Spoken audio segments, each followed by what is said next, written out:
जया एकादशी व्रत कथा। प्राचीन काल में हरिश्चंद्र नामक एक चक्रवर्ती राजा था। उसने किसी कर्म के वशीभूत होकर अपना सारा राज्य व धन त्याग दिया, साथ ही अपनी स्त्री, पुत्र तथा स्वयं को बेच दिया। वह राजा चांडाल का दास बनकर सत्य को धारण करता हुआ मृतकों का वस्त्र ग्रहण करता रहा, मगर किसी प्रकार से सत्य से विचलित नहीं हुआ। कई बार राजा चिंता के समुद्र में डूबकर अपने मन में विचार करने लगता कि मैं कहाँ जाऊं, क्या करूं जिससे मेरा उद्धार हो। इस प्रकार राजा को कई वर्ष बीत गए। एक दिन राजा इसी चिंता में बैठा था कि गौतम ऋषि वहां आ गए। राजा ने उन्हें देखकर प्रणाम किया और अपनी सारी दुख भरी कहानी उन्हें सुनाई।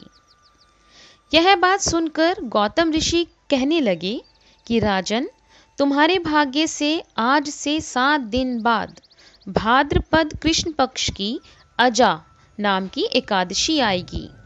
तुम विधि पूर्वक उसका व्रत करना। गौतम ऋषि ने कहा कि इस व्रत के पुण्य प्रभाव से तुम्हारे समस्त पाप नष्ट हो जाएंगे।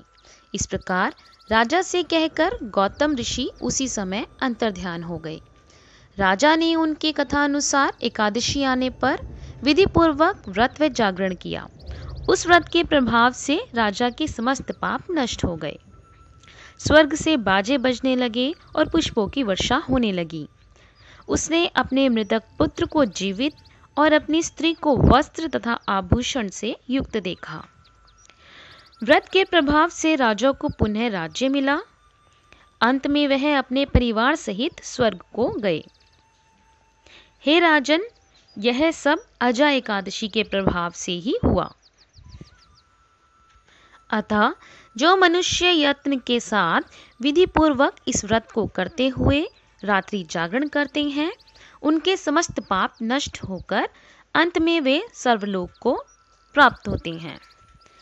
इस एकादशी की कथा के श्रावण मास में अश्वमेध यज्ञ का फल प्राप्त होता है।